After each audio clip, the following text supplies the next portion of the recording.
Hi hello ನಮಸ್ಕಾರ, ಹೇಗಿದ್ದೀರಾ? ಮತ್ತೊಮ್ಮೆ ಮಗದೊಮ್ಮೆ ನನ್ನ ಚಾನಲ್ಗೆ ಸ್ವಾಗತ ಸುಸ್ವಾಗತ. ಈಗ ವಿಷಯ ಏನೆಂದರೆ ವೀರಚಂದ್ರಹಾಸ. ಎಷ್ಟು ಚೆನ್ನಾಗಿದೆ ಅಲ್ಲ ಟೈಟಲ್, ವೀರಚಂದ್ರಹಾಸ. ಈ ಒಂದು ಮೂವಿನ ರಿವ್ಯೂ ಕೊಡೋಕ್ಕೆ ಬಂದಿದ್ದೀನಿ. ತುಂಬ ಚೆನ್ನಾಗಿ ಅದ್ಭುತವಾದಂಥ ಚಿತ್ರ.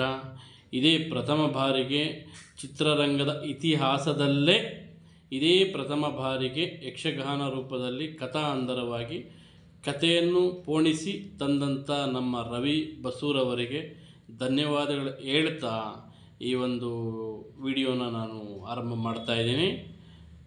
ಮುಂದೆ ನೋಡೋಣ ಯಾವ ರೀತಿ ಸ್ಟೋರಿ ಇದೆ ಏನಿದೆ ಅಂತ ಹೇಳ್ತಾ ಹೋಗ್ತೀನಿ. ನಾನು ಕುಂತಲ ರಾಜ್ಯದ ಮಂತ್ರಿ, ಕುಂತಲ ರಾಜ್ಯ ಅನ್ನೋದೊಂದು ರಾಜ್ಯ ಇರುತ್ತೆ. ಆ ಆಸ್ಥಾನದ ಮಂತ್ರಿ ತನ್ನ ಮಗನನ್ನು ರಾಜನಾಗಿ ಮಾಡಲಿಕ್ಕೆ ಅಂತ ಪ್ರಯತ್ನ ಪಡ್ತಾ ಇರ್ತಾನೆ. ಭಾಳ ಆಸೆ ಇಟ್ಕೊಂಡಿರ್ತಾನೆ ತನ್ನ ಮಗನ್ನ ಆ ರಾಜ್ಯಕ್ಕೆ ರಾಜನಾಗಿ ಮಾಡಬೇಕು ಅಂತ. ಒಂದು ದುಷ್ಟ ಬುದ್ಧಿ ಅದು. ರಾಜರ ಮಕ್ಕಳು ರಾಜರಾಗೋದು ಬಹಳ ಕಾಮನ್ನು, ಆದರೆ ಮಂತ್ರಿ ಮಕ್ಕಳು ರಾಜರಾಗಬೇಕು ಅನ್ನೋದು ಎಲ್ಲೂ ನಾವು ಕೇಳಿಲ್ಲ. ಆದರೆ ಈ ಕತೆ ಒಂದು ಸ್ಟೋರಿ ಲೈನ್ ಹೋಗೋದೇ ಆ ಒಂದು ಲೈನಿನ ಮುಖಾಂತರ ಹೋಗ್ತಾ ಇರುತ್ತೆ ಸ್ನೇಹಿತರೆ. ಆ ಆಸೆಗೆ ಒಬ್ಬ ಅಡ್ಗೋಡೆಯಾಗಿ ಒಬ್ಬ ಹುಡುಗ ನಿಲ್ತಾನೆ. ಆ ಹುಡುಗ ಯಾರು ಏನು ಎನ್ನುವುದೇ ನೀವು ಚಿತ್ರಮಂದಿರಕ್ಕೆ ಹೋಗಿ ನೋಡಬೇಕಾಗುತ್ತೆ. ಈ ಕಥೆಯ ಒಂದು ಟೀಸರ್ನೇ ಬಿಡದೆ ಕಥೆಯನ್ನು ತೊಗೊಂಬಂದಿದ್ದಾರೆ. ತುಂಬ ಅದ್ಭುತವಾದಂಥ ಒಂದು ಕಂಟೆಂಟ್. ಅಂದರೆ ಜನಗಳನ್ನ ರೀಚ್ ಮಾಡಬೇಕು. ನಮ್ಮ ಪೌರಾಣಿಕ ಅಂದರೆ ನಮ್ಮ ಪೂರ್ವಿಕರು ಒಂದು ಯಾವ ರೀತಿ ನಡೆಸ್ಕೊಂಬಂದಿದ್ದಾರೆ ಈ ನಾಟಕ, ಈ ಯಕ್ಷಗಾನ, ಇವೆಲ್ಲ ಜನಗಳಿಗೆ ಮುಟ್ಟಬೇಕು ಅನ್ನೋದೇ ಒಂದು ರವಿ ಬಸೂರವರ ವಾದ ಮತ್ತು ಅವರ ಆಸೆ ಆಕಾಂಕ್ಷೆ ಕೂಡ ಆಗಿತ್ತು. ಇದು ಬೆಂಗಳೂರು ಜನರಿಗೆ ಅಷ್ಟಾಗಿ ಅರ್ಥ ಆಗದೇ ಇರಬಹುದು. ಮತ್ತೊಮ್ಮೆ ಮಗದೊಮ್ಮೆ ನೋಡಿ ನೀವು ಚಿತ್ರನ, ತುಂಬ ಚೆನ್ನಾಗಿ ಅರ್ಥ ಆಗುತ್ತೆ. ಇದರಲ್ಲಿ ಅಭಿನಯ ಬಂದ್ಬಿಟ್ಟು ತುಂಬ ಅತಿ ಅಮೋಘ ಅಭಿನಯ. ನಮ್ಮ ಶಿವಣ್ಣ ನೋಡಿ, ದೊಡ್ಡ ಮನೆ ಸ್ಥಾನ ದೊಡ್ಡ ಮನೆಯವ್ರಿಗೆ ಬೇಕಂತೆ, ಅದು ಬೇರೆ ಯಾರು ತೊಗೊಳೋಕ್ಕೆ ಚಾನ್ಸೇ ಇಲ್ವಂತೆ ಆ ಸ್ಥಾನನ. ಅಂಥ ಒಳ್ಳೆಯ ಒಂದು ಆ್ಯಕ್ಟಿಂಗ್ ಮಾಡಿರುವಂಥ ನಮ್ಮ ಕರ್ನಾಟಕ ಚಕ್ರವರ್ತಿ ಶಿವಣ್ಣ ಅವರಿಗೆ ಧನ್ಯವಾದಗಳು. ಈ ಚಿತ್ರದಲ್ಲಿ ತುಂಬ ಚೆನ್ನಾಗಿ ಫ್ಯಾಮಿಲಿಯೆಲ್ಲ ಕೂತು ನೋಡುವಂಥ ಚಿತ್ರ ಇದು. ನಮ್ಮ ಮಣ್ಣಿನ ಒಂದು ಕಲೆ ಅನ್ನೋದನ್ನು ಇಲ್ಲಿ ಬಹಳ ಚೆನ್ನಾಗಿ ಬಿಂಬಿಸಿದ್ದಾರೆ. ಏಕೆಂದರೆ ಪ್ರತಿಯೊಬ್ಬರು ಕಲೆ ಎಂಬುದು ಯಾರಪ್ಪನ ಸೊತ್ತಲ್ಲ. ಆ ಕಾಲದಿಂದ ಬಂದಂಥ ಒಂದು ಕಲೆನ ಇದನ್ನು ಒಂದು ಚಿತ್ರವಾಗಿ ಮಾಡಬೇಕು ಅಂದರೆ ಅಷ್ಟೇ ಕಷ್ಟವಾಗಿದೆ. ಯಾವ್ಯಾವ ರೂಪದಲ್ಲೂ ಚಿತ್ರಗಳು ಬಂತು. ಈಗ ಕಾಂತಾರ ಬಂತು, ಎಷ್ಟೋ ಉದಾಹರಣೆಗಳಿದೆ ನಮ್ಮ ಕಣ್ಮುಂದೆ. ಅದೇ ಥರ ಯಕ್ಷಗಾನ ಅನ್ನೋದು ಇದುವರೆಗೂ ಅದನ್ನು ಟಚ್ ಮಾಡಿರಲಿಲ್ಲ ಯಾರೂ. ಇದೇ ಪ್ರಥಮ ಬಾರಿಗೆ ಚೆನ್ನಾಗಿ ಅರ್ಥ ಮಾಡ್ಕೊಳ್ಳಿ. ಇದೇ ಪ್ರಥಮ ಬಾರಿಗೆ ಇದು ಒಂದು ಚಿತ್ರವಾಗಿ ರೂಪುಗೊಂಡಂಥ ಒಂದು ಚಿತ್ರ ವೀರಚಂದ್ರಹಾಸ. ಸ್ನೇಹಿತರೆ, ವೀರಚಂದ್ರಹಾಸ ನೋಡಿ, ಭಾಗವತರು ಹೇಳೋ ಹಾಡುಗಳು ಮತ್ತು ವೇಷಭೂಷಣಗಳು, ಕಾಸ್ಟ್ಯೂಮ್ಗಳು ಮತ್ತು ಅದರ ಪ್ರಕಾರವಾಗಿ ಕೊರಿಯೋಗ್ರಾಫರ್ಸು ಎಷ್ಟು ಚೆನ್ನಾಗಿದೆ ಅಂದರೆ ರಿಯಲಿ ಬಹಳ ದಿನಗಳ ನಂತರ ಒಳ್ಳೆ ಚಿತ್ರಕ್ಕೆ ಬಂದಿದ್ದೀನಿ ಅಂತ ನನಗೆ ಅನ್ನಿಸ್ತು. ತುಂಬ ಅಂದರೆ ತುಂಬ ಚೆನ್ನಾಗಿದೆ. ಒಮ್ಮೆ ಅಲ್ಲ ಮಗದೊಮ್ಮೆ ನೀವು ಚಿತ್ರನ ನೋಡಬೇಕು ಅಂತ ಅನಿಸುತ್ತೆ. ನೀವೇ ಅಲ್ಲ, ನಿಮ್ಮ ಮಕ್ಕಳನ್ನು ಕರ್ಕೊಂಡೋಗಿ ಒಂದು ಸಲ ಇದನ್ನು ತೋರಿಸಿ. ಬಹಳ ಚೆನ್ನಾಗಿ ಇಷ್ಟ ಆಗುತ್ತೆ. ಮ್ಯೂಸಿಕ್ BGM ಅಂತೂ ಸಕ್ಕತ್ತಾಗಿದೆ ಸರ್, ಸೂಪರಾಗಿದೆ ಹೇಳಬೇಕು ಅಂದರೆ ಸ್ನೇಹಿತರೆ. ತುಂಬ ಅಂದರೆ ತುಂಬ ಚೆನ್ನಾಗಿದೆ.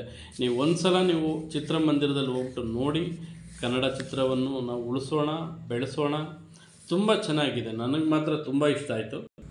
ಇದರಲ್ಲಿ ಮುಖ್ಯವಾಗಿ ಬಂದ್ಬಿಟ್ಟು ಹಾಸ್ಯ ತುಂಬ ಚೆನ್ನಾಗಿ ಅರ್ಥ ಆಗುವಂಥರ ನಮಗೆ ಉಚ್ಚಾರಣೆಗಳು, ಅರ್ಥ ಆಗುವಂಥ ಒಂದು ಸಂಭಾಷಣೆಗಳು ಮತ್ತು ಕಾಮಿಡಿಗಳು ತುಂಬ ಚೆನ್ನಾಗಿದೆ. ಅರ್ಥ ಆಗುತ್ತೆ ನಮಗೆ. ಏಕೆಂದರೆ ಎಲ್ಲೂ ಬೋರಪ್ಪ ನಾವು ಎದ್ದು ಹೋಗಬೇಕು, ಇದು ಚೆನ್ನಾಗಿಲ್ಲ ಅನ್ನೋದು ನಮಗೆ ಎಲ್ಲೂ ಅನಿಸೋದಿಲ್ಲ ಸ್ನೇಹಿತರೆ, ಎಲ್ಲೂ ಅನಿಸೋದಿಲ್ಲ. ನೋಡಿ, ಒಂದು ಸ್ಟೇಜ್ ಮೇಲೆ ನಡೆಯುವಂಥ ಒಂದು ಕಥೆನ ಇದನ್ನು ತಗೊಂಡು ಒಂದು ಪರದೆ ಮೇಲೆ ತೋರಿಸಿದ್ದಾರೆ. ಒಂದು ಸ್ಟೇಜ್ ಮೇಲೆ, ಈಗ ಊರು ಅಲ್ಲಿ ಹೋದಾಗ, ನಾವು ಈ ಕರಾವಳಿ ಪ್ರದೇಶಗಳಲ್ಲಿ ಹೋದಾಗ ಸ್ಟೇಜ್ ಮೇಲೆ ನೋಡ್ತಾ ಇದ್ವಿ ಯಕ್ಷಗಾನನ. ತುಂಬ ರಾತ್ರಿಯೆಲ್ಲ ನೋಡ್ತಿದ್ವಿ. ಅದನ್ನು ಸ್ಕ್ರೀನ್ ಮೇಲೆ ಪ್ರೆಸೆಂಟ್ ಮಾಡಿದಾರಲ್ಲ, ಅವರಿಗೆ ಒಂದು ಹ್ಯಾಂಡ್ಸ್ ಅಪ್ ಹೇಳಬೇಕು. ಅಂದರೆ ತುಂಬ ತುಂಬ ತುಂಬ ತುಂಬ ಅದ್ಭುತವಾಗಿದೆ. ತುಂಬ ನಮ್ಮ ಒಬ್ಬ ಮನುಷ್ಯನ ಎಷ್ಟು ನೀವು ದುಡ್ಡು ಕೊಟ್ಟಿದ್ದೀರಾ ಅದಕ್ಕೆ ಬೆಲೆ, ಅಂದರೆ ಅದಕ್ಕೆ ಒಂದೊಂದು ರೂಪಾಯಿ ಕೂಡ ವಸೂಲಿ ಆಗುವಂಥ ಒಂದು ಕತೆ, ವಸೂಲಿ ಆಗುವಂಥ ಒಂದು ಪಾತ್ರಗಳು, ವಸೂಲಿ ಆಗುವಂಥ ಒಂದೊಂದು ಸನ್ನಿವೇಶಗಳು ಏನು ಬರುತ್ತೆ ಅಂದರೆ ಸೂಪರಾಗಿ ಮಾಡಿದ್ದಾರೆ. ಪೋಷಕ ಪಾತ್ರಗಳಿರ್ಬೋದು, ಕಾಮಿಡಿ ಇರ್ಬೋದು, ಸಂಭಾಷಣೆ ಇರ್ಬೋದು, ಮತ್ತು ಆ್ಯಕ್ಟಿಂಗ್ ಇರ್ಬೋದು, ಮತ್ತು ಎರಡನೇದಾಗಿ ಮ್ಯೂಸಿಕ್ ಇರಬಹುದು. ಸೂಪರ್ ಆಗಿದೆ ಸ್ನೇಹಿತರೆ.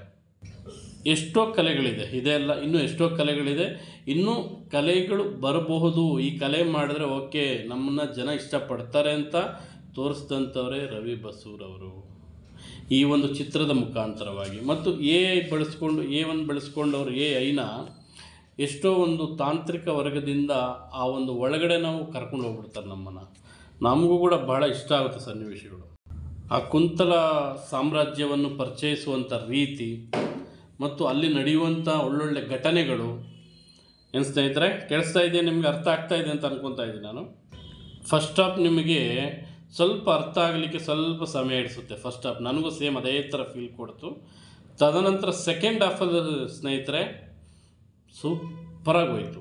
ಒಂದೊಂದು ಸನ್ನಿವೇಶನೂ ಅರ್ಥ ಆಗ್ತಾ ಹೋಯಿತು. ಆದರೆ ಅರ್ಥ ಮಾಡ್ಕೊಬೇಕು ಕನ್ನಡಿಗರಾಗಿ ನಾವು.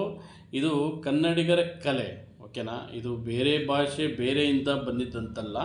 ಕನ್ನಡಿಗರು ಅಂದರೆ ಹಿಂದೂ ಸಂಪ್ರದಾಯದಲ್ಲಿ ಕರಾವಳಿ ಪ್ರದೇಶದಲ್ಲಿ ಇರುವಂಥ ಒಂದು ಕಲೆನ ಪ್ರತಿಬಿಂಬಿಸ್ತಾ ಇದ್ದಾರೆ, ಒಂದು ಪರದೆ ಮೇಲೆ ತಂದಿದ್ದಾರೆ. ಅಂದರೆ ಅದನ್ನು ನಾವು ಅರ್ಥ ಮಾಡ್ಕೊಬೇಕಾಗುತ್ತೆ. ಅರ್ಥ ಆಗ್ತಾ ಇದೆ ಅಂತ ಅನ್ಕೊತಾ ಇದ್ದೀನಿ ನಾನು ನಿಮಗೆ. ಏನಕ್ಕೆ ಇದನ್ನು ಅರ್ಥ ಆಗುತ್ತಾ ಅಂತ ನಾನು ಕೇಳ್ತಾ ಇದ್ದೀನಿ ಅಂದರೆ, ನನಗೂ ಇನ್ನೂ ಅರ್ಥ ಆಗೋ ಸನ್ನಿವೇಶಗಳು ಬಹಳ ಇತ್ತು. ಅದನ್ನು ನೀವು ಇನ್ನೂ ಅರ್ಥ ಮಾಡಿಕೊಂಡು ಹಿಂಗಂತ ನೀವು ಕಮೆಂಟ್ಸ್ ಮಾಡು, ನನಗೆ ಹೇಳ್ಬೇಕು ಕಮೆಂಟ್ಸ್ ಅನ್ನೋದು ಮಾಡಿ, ಓಕೆನಾ? ಕೊನೆ ಲಾಸ್ಟ್ಗೆ 30 ನಿಮಿಷ ಏನಿದೆ ತುಂಬ ತಿರುವನ್ನು ಕೊಡುತ್ತೆ ಚಿತ್ರ. ತುಂಬ ತುಂಬ ತುಂಬ ಒಳ್ಳೆ ಅದ್ಭುತವಾದ ಒಂದು ತಿರುವನ್ನು ಕೊಡುತ್ತೆ. ನನಗೆ ಬಹಳ ಇಷ್ಟವಾದಂಥ ಚಿತ್ರ. ಹೇಳಬೇಕು ಅಂದರೆ ಬಹಳ ದಿನಗಳ ನಂತರ ಒಂದು ಒಳ್ಳೆ ಮೂವಿಗೆ ಬಂದಿದ್ದೀನಿ ಅಂತ ನನಗೆ ಅನ್ನಿಸ್ತು. ನಾನು ಇದನ್ನು ಫಸ್ಟ್ ದಿನ ನಾನು ನೋಡಬೇಕು ಅಂತಲೇ ಭಾಳ ಆಸೆಪಟ್ಟು ಕಾಯ್ತಾ ಇದ್ದಂಥವನು. ಏಕೆಂದರೆ ಇದು ನಮ್ಮ ಕಲೆ, ಓಕೆನಾ? ನಮ್ಮ ಕಲೆನ ನಾವೆಲ್ಲೂ ಬಿಟ್ಕೊಡ್ಬಾರ್ದು. ಇದನ್ನು ಇನ್ನೂ ಪಬ್ಲಿಕ್ ಮಾಡಿ, ಶೇರ್ ಮಾಡಿ, ಲೈಕ್ ಮಾಡಿ, 4 ಜನಗಳಿಗೆ ಮುಟ್ಟೋ ಹಾಗೆ ಮಾಡಿ. ಏಕೆಂದರೆ ಸ್ವಲ್ಪ ಜನಕ್ಕೆ ಗೊತ್ತಿಲ್ಲ. ಇವಾಗ ಎಲ್ಲೋದ್ರೂ ಒಂದು ಚಿತ್ರದಲ್ಲಿ ಐಟಮ್ ಸಾಂಗ್ ಇರುತ್ತೆ, ಒಂದು ಫೈಟ್ ಇರುತ್ತೆ, ಏನೋ ಒಂದು ಇರುತ್ತೆ. ಆದರೆ ಈ ಥರ ಚಿತ್ರಗಳು ಬರಬೇಕು ಸ್ನೇಹಿತರೆ. ಕಲೆಗೆ ಬೆಲೆ ಬಂದಾಗಲೇ ಅದಕ್ಕೆ ಒಂದು ಅರ್ಥ ಸಿಗೋದು ಸ್ನೇಹಿತರೆ. ಯಕ್ಷಗಾನದ ಒಂದು ಅನುಭವವನ್ನು ಎಲ್ಲರಿಗೂ ಅದನ್ನು ಉಣಬಡಿಸಿದ್ದಾರೆ ಅವರು. ಅಂದರೆ ಊಟದ ಮುಖಾಂತರವಾಗಿ ಉಣಬಡಿಸಿದ್ದಾರೆ. ಯಕ್ಷಗಾನ ಅನ್ನೋದು ನಾವು ಅರ್ಥ ಮಾಡ್ಕೊಳ್ಳೋಷ್ಟು ಅಲ್ಲ, ಇನ್ನೂ ಇದೆ ಇದರಲ್ಲಿ. ಈ ಚಿತ್ರದಲ್ಲಿ ಇನ್ನೊಂದು ಭಾಗ 2 ಕೂಡ ಕೊಟ್ಟಿದ್ದಾರೆ. ಅದನ್ನು ಕೂಡ ನೋಡಬೇಕು ಅನ್ನೋ ಕಾತುರದಲ್ಲಿ ನಾನು ಇದ್ದೀನಿ. ಮತ್ತು ಶಿವರಾಜ್ಕುಮಾರ್ ಎಂಟ್ರಿ ಅಂತೂ ಅದ್ಭುತವಾದ ಎಂಟ್ರಿ, ಅದ್ಭುತವಾದ ನಟನೆ, ಸೂಪರ್. ಅವರ ಬಗ್ಗೆ ಹೇಳುವಂಥ ದೊಡ್ಡವರಂತೂ ನಾವಲ್ಲ. ಸೂಪರಾಗಿ ಮಾಡಿದ್ದಾರೆ. ಇವಾಗಿರುವಂಥ ಸಿಚುವೇಶನ್ನು, ಇವಾಗಿರುವಂಥ ಒಂದು ಆರೋಗ್ಯದ ಪ್ರಕಾರವಾಗಿ ತೊಗೊಂಡ್ರೆ ಈ ಥರ ಪಾತ್ರ ಮಾಡಿದ್ದಾರೆ ಅಂದರೆ ಬಹಳ ಗ್ರೇಟ್ ಅಂತ ನನಗೆ ಅನ್ನಿಸ್ತಾ ಇದೆ. ದೊಡ್ಡ ಮನೆಯೇ ಯಾವತ್ತಿದ್ರು.